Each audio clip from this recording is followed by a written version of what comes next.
Welcome back to the show.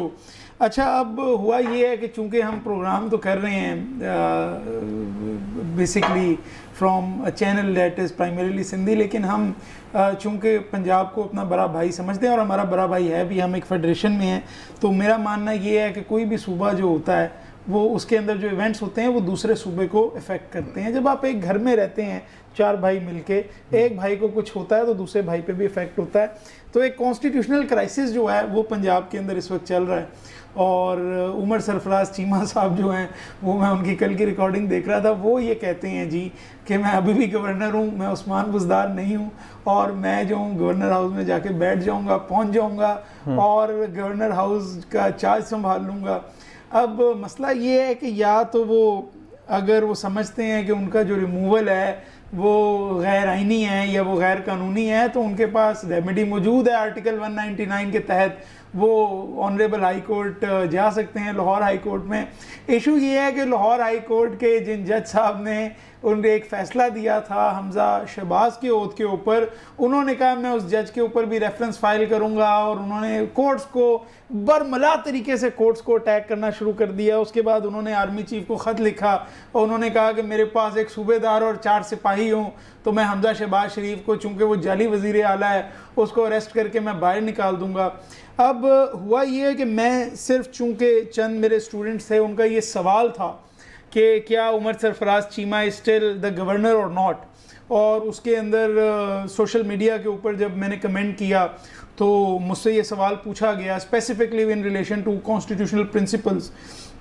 तो मैंने कहा कि मैं इसके ऊपर ज़रा थोड़ी सी बात कर लेता हूँ।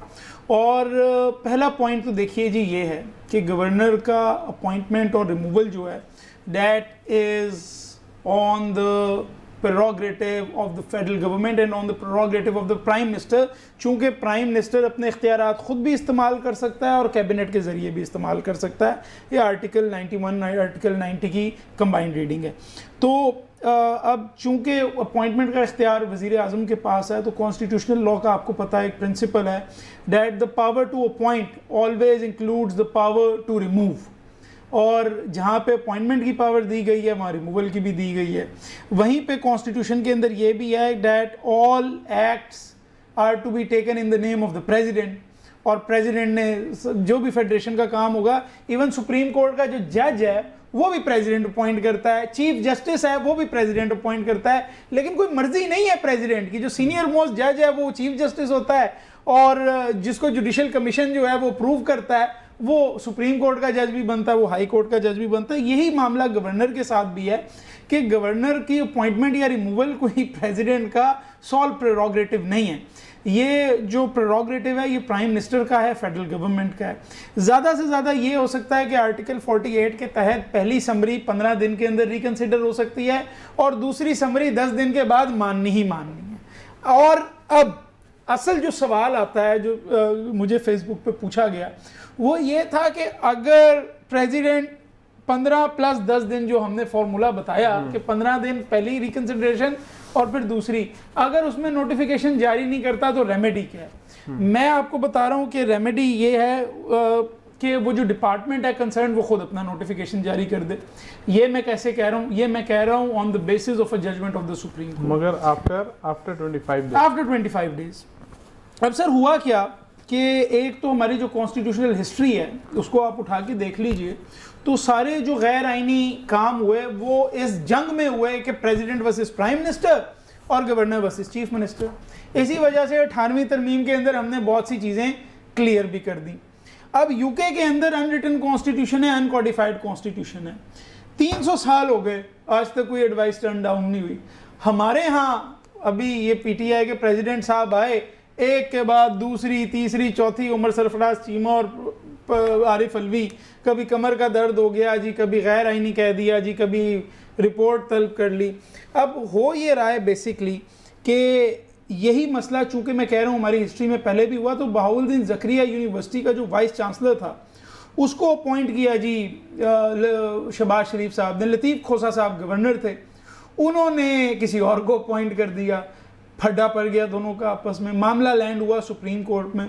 तो सुप्रीम कोर्ट ने कैटेगोरिकली ये बात कर दी कि जो डिस्क्रेशन चीफ मिनिस्टर के अंदर वेस्टेड है वो अगर आफ्टर दोस 25 डेज अगर वो गवर्नर नहीं कर रहा, हम गवर्नर को डायरेक्शन तो नहीं दे सकते, आइन में ममनू है, लेकिन हम प्रोविंस और फेडरेशन को डायरेक्शन दे सकते हैं। तो लिहाजा डायरेक्शन ये है जी कि वो जो कंसर्न डिपार्टमेंट है वो खुद नोटिफिकेशन जारी कर दे, और यही हुआ।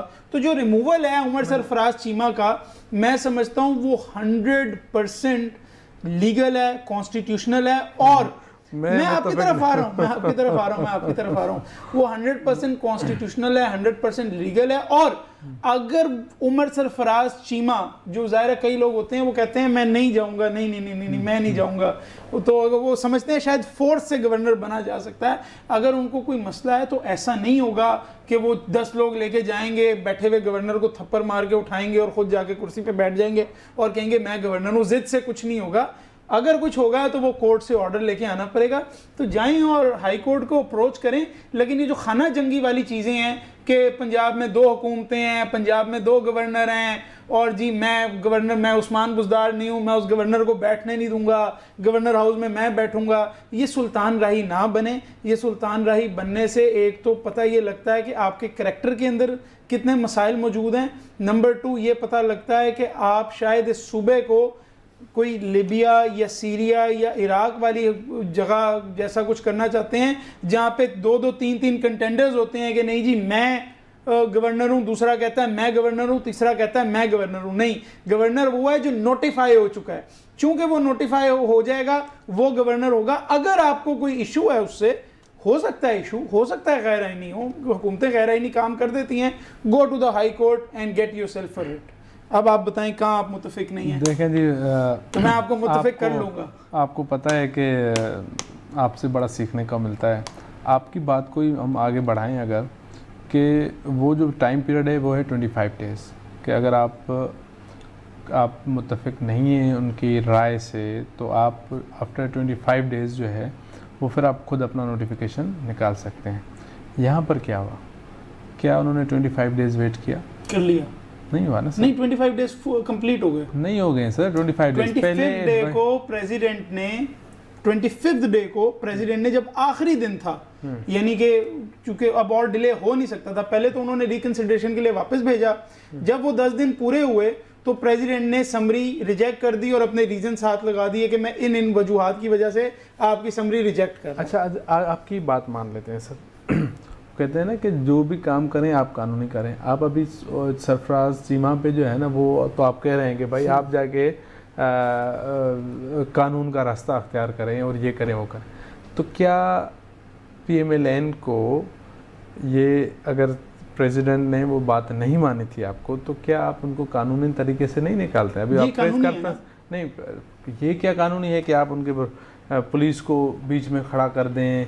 ये कौन सा कानूनी तरीका है कि आप जो है ना वो वजीर आला का जो oath taking, go into the governor house? आप चले जाते हैं ना, आप कोर्ट में चले जाते हैं, आप कोर्ट में चले जाते हैं कि सर ये इस तरह हुआ है और इस तरह अपनी पावर एक्सरसाइज करने के लिए आप कह रहे हैं कि कोर्ट को रेफरेंस भेजा जाता है? नहीं, आप वो तो रेफरेंस होता है। हाँ, रेफरेंस चला जाता है ना कोर्ट से। आप प्रेसिडेंशियल रेफरेंस भेजना चाहिए, रेफरेंस भेजना चाहिए कि भाई आप ये नहीं, तो फिर इस तरह तो कोई पावर फेडरल गवर्नमेंट, आप गैर कानूनी काम क्यों कर रहे हैं सर? आपके साथ गैर कानूनी हो गया ना। आप गैर कानूनी नहीं है सर, आप कह रहे हैं ना, आप चिल्ला रहे हैं, आप कह रहे हैं वजीर आजम चिल्ला रहा है कि ये नहीं होगा, वो राणा सनाउल्लाह कह रहे हैं कि ये 15 मिनट में निकल जाए। वो जो सुल्तान राई जो है ना, हाँ लीगल बात में कह रहा हूं, सुल्तान राई कह रहा है कि 15 मिनट में चला जाए, नहीं तो हम ये कर देंगे। भाई आप दूसरों को कानूनी बात सिखा रहे हैं, समझा रहे हैं कि भाई आप करें, आप खुद भी कानूनी बात कर लेते हैं। आपको अगर निकालना था तो आप कोर्ट में चले जाते भाई, आप वहां से के जरिए निकाला ना sir. That notification in itself is a legal instrument that can be set aside by the court, but the aggrieved party will go to the court. बिल्कुल इसी तरह कि जिस तरह जब गवर्नर जो है वो ओथ नहीं ले रहा था, तो एग्रीव्ड पार्टी हमजा शहबाज शरीफ थी, चूंकि वो एग्रीव्ड पार्टी थी वो कोर्ट चली गई। अब चूंकि यहाँ पे एग्रीव्ड पार्टी गवर्नर है, गवर्नर नहीं है सर, उससे पहले एग्रीव्ड तो ये थे ना कि भाई नहीं, पहले तो ये एग्रीव्ड थे ना कि सर हमारा बात नहीं मानी जा रही है और रिमूव नहीं किया जा रहा है डिस्पाइट समरी। तो तो आप चले जाते और कानूनी तरीके से निकाल नहीं, देते। ये कानूनी था ना। देखिए मैं कह रहा हूँ कि there is strength in a supreme court judgment which is a 5-member judgment which I have read in full. Tassaduq Hussain Jillani has cleared it completely that those powers that are vested either in the province और the federation, अगर वो nominal time complete हो जाता है उसके बाद they can issue a notification. Since मैं कह रहा हूँ ये आप गवर्नर लतीफ खोसा वाली और उसमें जो बहाउद्दीन जकरिया यूनिवर्सिटी वाली वीसी वाली बात बता रहा हूँ। अब देखें हो इसके अंदर क्या रहा है, हो ये रहा है कि एक है body which can issue the notification which has been given the power which has a power conferring statute in its hand।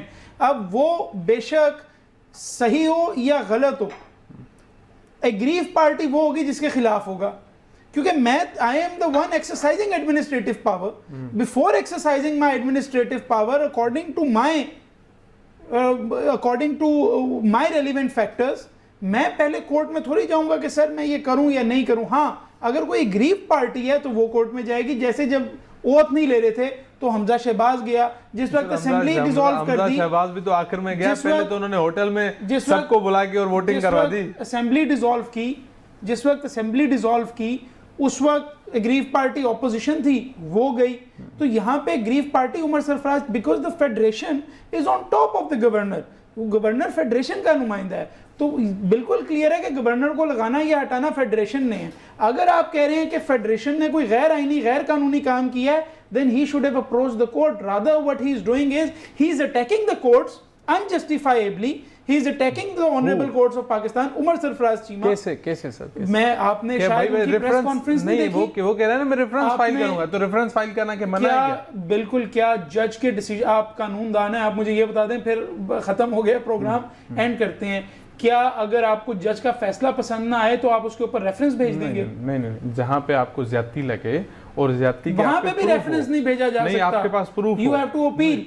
नहीं सर, नहीं है। किस चीज का प्रूफ सर? आपके पास प्रूफ हो कि ये किसी सबब की वजह से, या जैसे अच्छा, तो रेफरेंस भेजा नहीं। एक मिनट मैं आपको आपने प्रेस कॉन्फ्रेंस कर दी on the character of a sitting जज ऑफ द हाई कोर्ट। यहाँ तो आप जिनके लिए कह रहे हैं ना कि ये बड़े मैं उनके लिए नहीं कह रहा, मैं उनके लिए नहीं कह रहा। वो तो डायरेक्ट जुडिशरी का एक बंदे का नाम लेके वो काम करते हैं। स्क्रू दें। अगर पता, यहाँ पे बहुत सारे सिंध की जुडिशरी में, हाँ मैं आपको बता रहा हूँ, हाई कोर्ट में, डिस्ट्रिक्ट जुडिशरी में, सुप्रीम कोर्ट में रेफरेंस फाइल होते हैं कि भाई किसी वजह से अभी फाइज इस्सा साहब के खिलाफ रेफरेंस फाइल हुआ, या किसी और के खिलाफ के सर इन्होंने करप्शन कर ली, ये कर ली, तो वो रेफरेंस के ऊपर करे ना। हाँ, रेफरेंस फाइल होता है। नहीं हो सकता कि मुझे आपका डिसीजन पसंद नहीं आया तो हम कर रहे हैं। वो तो रेफरेंस का पता चलेगा ना कि रेफरेंस फाइल किस चीज पे किया है उन्होंने। अगर आप इजाजत दें तो हम फिर until next week, Allah Hafiz.